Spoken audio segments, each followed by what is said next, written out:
Hi everyone, I'm Yuto and today on Saturday I'm going to show you how to make a delicious 10-minute beef yakiniku donburi. We're going to start by making a simplified shortcut yakiniku sauce, so grab a bowl and add 2 tablespoons of soy sauce, 2 tablespoons of mirin, half tablespoons of ketchup, 1 teaspoon of honey, 1 teaspoon of garlic paste, 1 teaspoon of ginger paste, half tablespoon of sesame oil,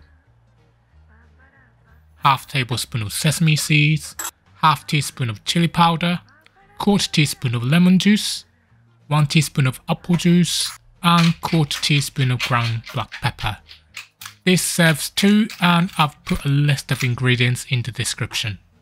Once you've mixed it, place it next to the stove ready for later.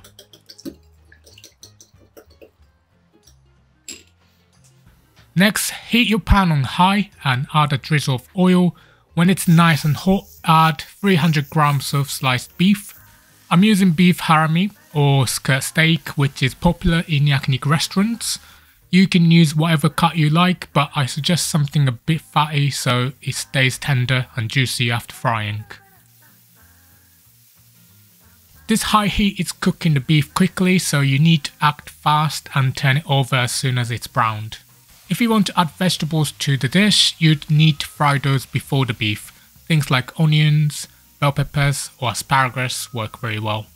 Once seared on both sides, add the sauce and cook for about a minute and a half. I like my beef a little bit rare, so I don't worry about it being cooked all the way through, but if you prefer it well done or you try making this dish with pork or chicken, then you can increase the cooking time. When the meat is cooked to your liking and the sauce has thickened a bit, take the pan off the heat. Arrange the beef slices over freshly cooked rice. I used my rice cooker for convenience, but if you're interested in learning how to cook Japanese rice on the stove, I have a recipe on my channel. Drizzle the leftover sauce over the top and make a bed of chopped green onions. These add refreshing flavour and make a stable platform for the egg.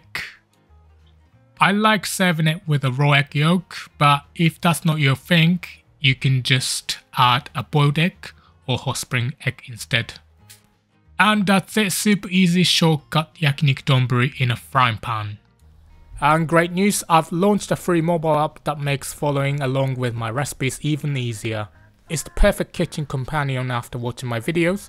You can access step-by-step instructions right on your phone while you cook. The download link is in the description below.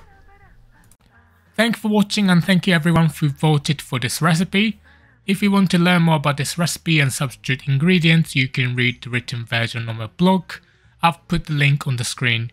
You can also find more similar recipe videos in my beef recipe playlist on the screen. Hope to see you in the next one. Bye.